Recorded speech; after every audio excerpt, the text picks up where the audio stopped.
We return now to Helen Kelly. So much has been said about her today. Tributes from people who loved her, tributes from people who may have been ideological and political adversaries, but who admired her greatly and said so today. 2 months ago, we flew down to Wellington to spend a morning in her company. Her son Dylan was there, her brother Max was there, proud, sad, proud. Sian Riggs was there, gently playing attendant. You can watch this interview right now, by the way, on YouTube, on the RNZ website, or on Freeview Channel 50, and it will be up on our website soon too. As Helen Kelly sat in the corner of her Mount Vic living room, the city she loved so much spread out beneath her, and we talked.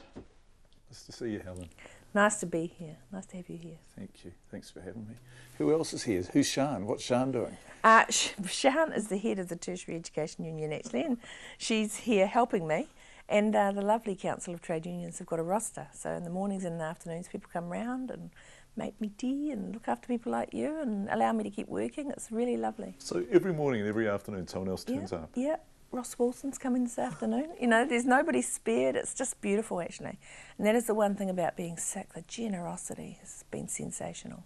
It's just one example. It's hundreds. This is your family home? Is this where you grew up, in this house? Yeah, this is where I grew up and now live here, yeah.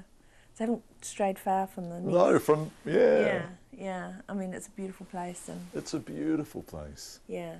So this was your mum and dad's home? Yeah, and this suburb was a very working class suburb when we were kids. You know, the local school would have been a very low decile school. What was it? Did you go to Pike River? Yeah. So we had, you know, rubbish collectors next door and wharfies up the road, and Dad was a truck driver, and and the houses were cheap, yeah. Were you always going to become the person you became, do you think? Were you always going to be... Well, I was always going to be political and always be active in some way like that, because that's...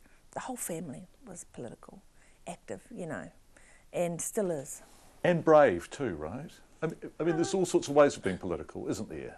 I mean, sometimes you can be described as a political person because you can hunt with the hounds and run with the hares. Yeah. Your dad never did that, did he? No. And so, you know, he was a very, very hard-working trade unionist for the lowest paid cleaners and caretakers in New Zealand. And, you know, it had incredible conditions because we had a proper decent industrial relations system.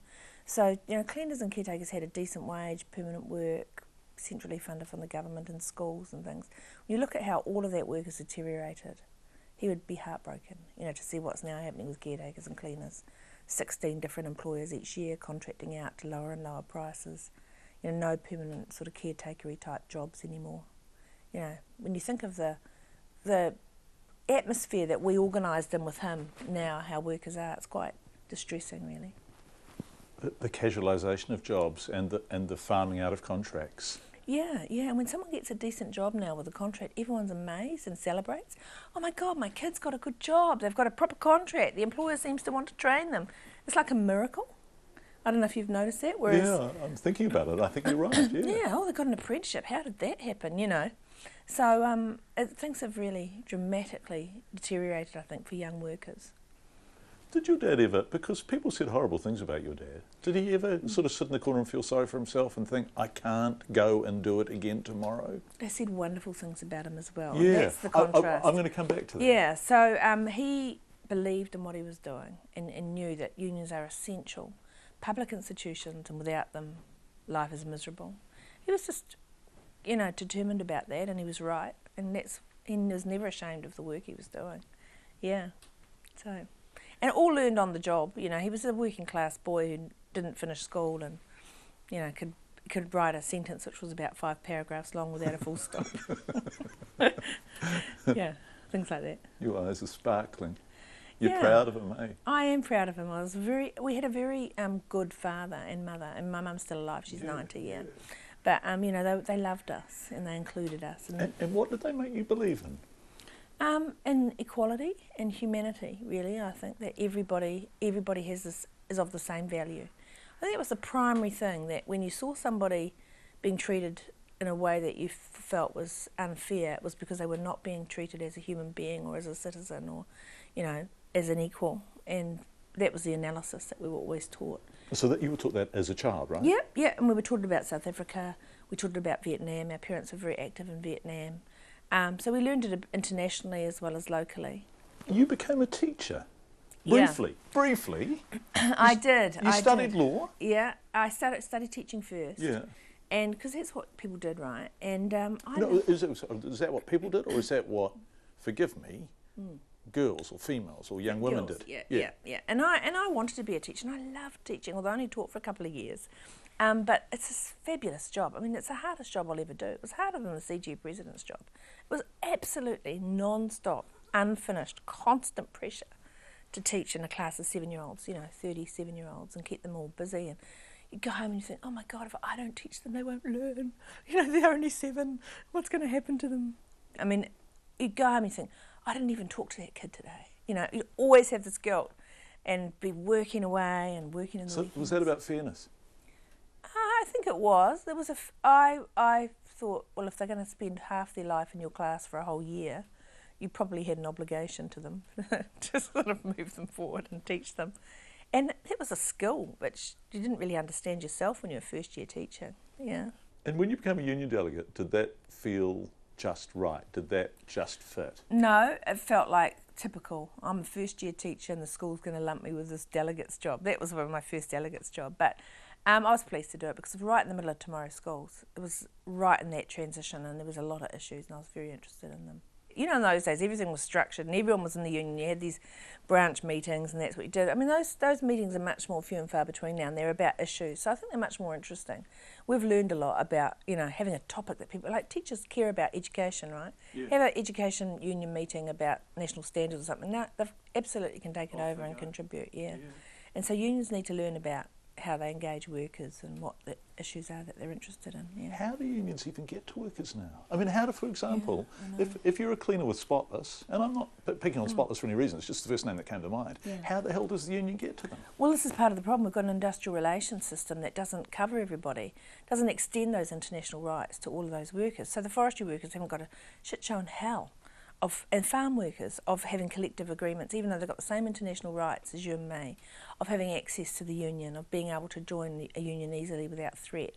And that is a problem with the law. And the government has deliberately just cut it down and down and down and made it harder and harder and harder.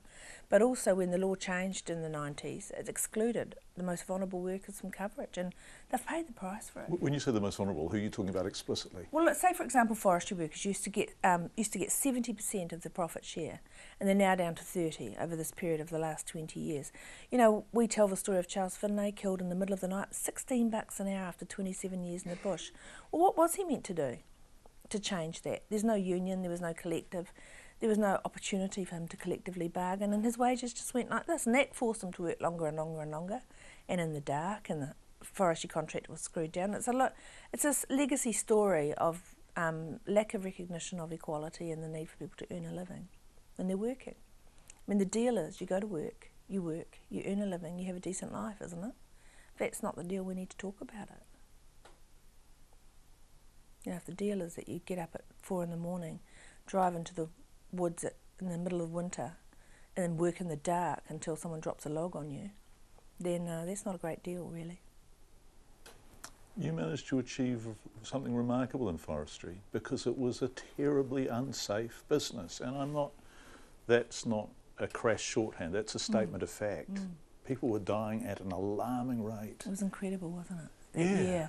And no one had even noticed, and it was, it was quite a weird way that I got into it, because we hadn't noticed. And after Pike, we started to say, well, what else is going on?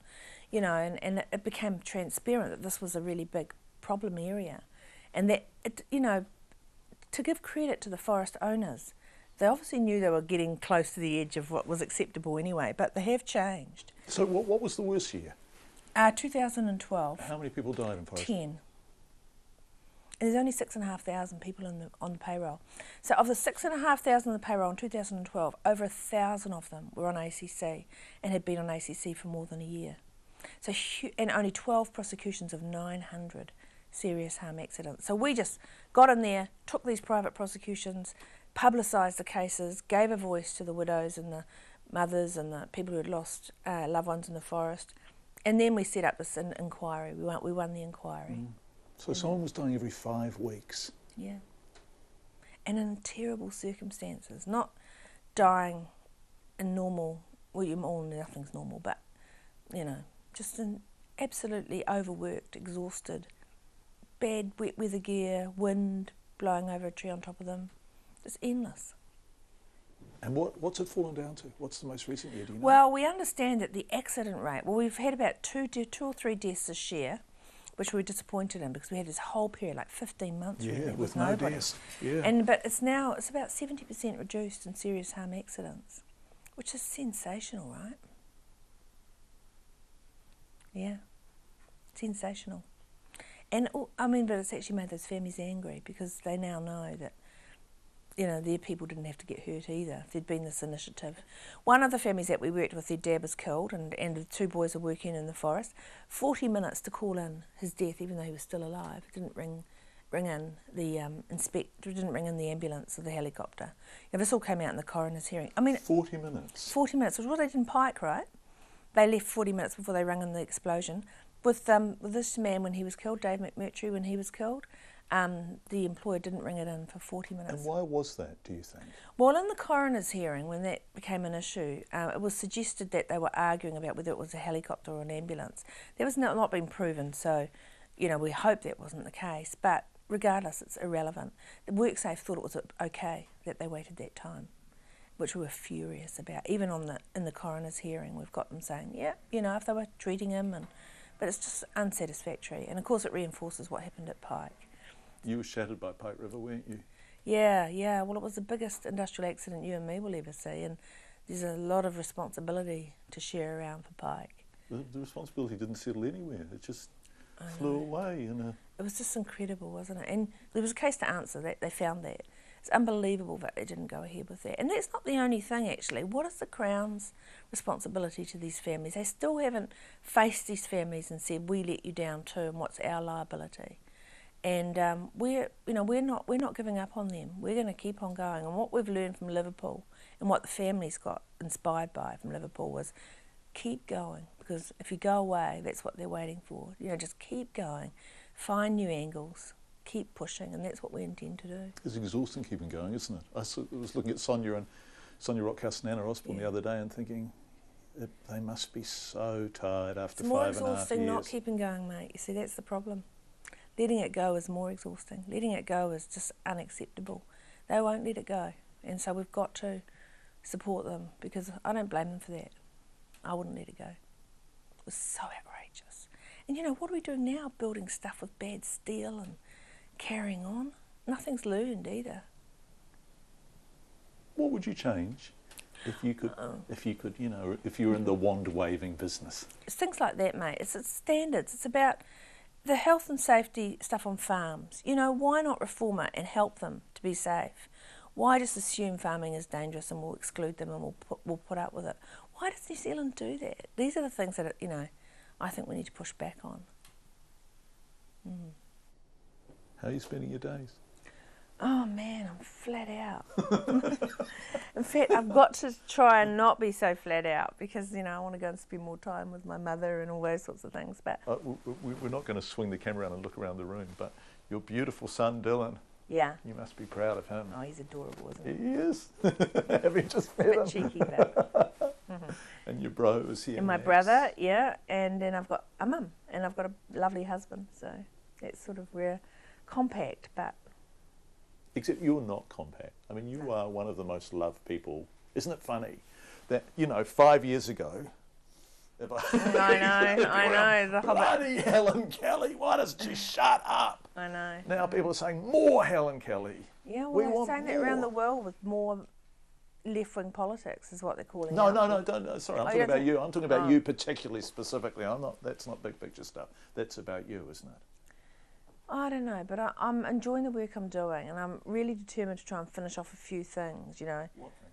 Well, I'd like to get this forestry thing really robust, including having a community of advocates that can ring the next workplace death families, not just forestry, but give them advice. So we just had a person last night whose husband was killed in a trucking accident, completely in the dark about what they do. So, you know, these families are looking at setting up an organisation, and they'd provide them with the information about WorkSafe and who you can get in touch with, just to provide some support. I'd like to get that up and going so that legacy work of forestry keeps going and there's infrastructure. I'd like to sort out Pike, you know, really hope that decision comes through quickly and we can move forward on that. I don't know what, there's more work to do there, including considering whether we sue the Crown. You know, it's a possibility, we need to get onto that. Is that a real possibility? Yep. It's hard to do, isn't it? It's expensive. We'd have to get the community support, but we would get it if we have to, unless the Crown may bargain, but, you know, we can't just leave the Crown's questions unanswered. Maybe the Whittle case will give us an opportunity, I don't know.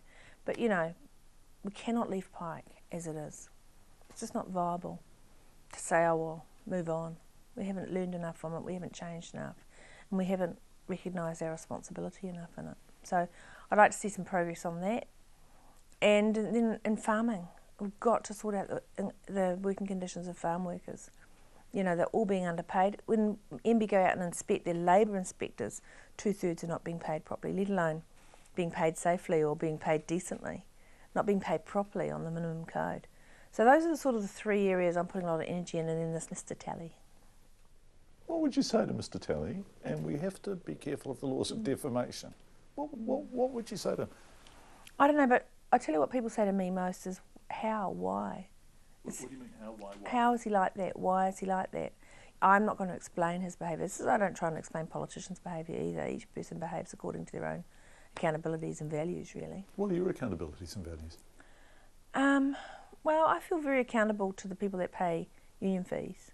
You know, they go out at night and stack supermarket shelves and they contribute a little bit of their income, that shitty little income they get, towards being collective and working with their mates and joining together and improving their lot. I really respect that. And that means that money and that energy that they put in has to be reciprocated by us to make sure we're strong and we can deliver. So that's my sort of philosophy. That keeps me going. And I often say, what would the supermarket worker stacking shelves at night think of this activity? You know, would they, if they understood it and understood the politics of it, would they approve of it, or would they think we were pie in the sky? This is sort of a test that I run past me. So that's what sort of accountability is in my view. And then the values of the union movement are so strong about collectivism and about sticking together and the role of work as a contribution to the economy that we make, and the need to have that recognised, yeah. Respect? Yep, it's reciprocity, respect. They're all concepts that have to exist in the workplace. Both parties wanting each other to succeed, not just one way. You know, not seeing your labour as a cost, but as a contribution, as a valuable asset. And also as I say, egalitarian families who are here to earn a living, you know. And I really think there's this narrative in New Zealand that you're lucky to have a job, don't bite the hand that feeds you, be grateful. The job creator is the charity giver, and you're the charity taker, beneficiary versus benefactor, rather than a mutual relationship. And a lot of employers will say to you, oh, it's lucky to have a job, they can quit if they don't like it or whatever. You know, this sort of derogatory misunderstanding of the economic situation, yeah. So I think, you know, it was really interesting once when the minimum wage went up. A couple of McDonald's workers went on the tally and said that it wasn't enough, they couldn't survive. And TV3 ran the headline, 2 workers are prepared to bite the hand that feeds them. Because the narrative is that McDonald's are feeding them, not that they're working hard for McDonald's and being paid low wages and that it's a reciprocal arrangement, but that they're somehow being a charity, being fed. I often pick up those little subtleties and tweet them. I'm a big tweeter. Yeah. What do you want New Zealand to look like? Like Dylan, who's behind us, your boy. What sort of New Zealand do you want his children to live in and their children to live in? I'd like to see him in a you know, sort of a more accepting society of people as people, and where we encourage them. But instead we just slap them down, embarrass them, teach them never to stick their head up in the fishing village. You stuck your head up in the fishing village, haven't you? Yeah, I do think New Zealand is at risk of behaving like a fishing village. If you're a stranger or you've got a different idea, you're a bit controversial. They'll drive you out of town or be threatened by you or suspicious, you know. And that the fleet owners control all the decisions and the fishermen have to do what they're told. That's how I sort of see it, really.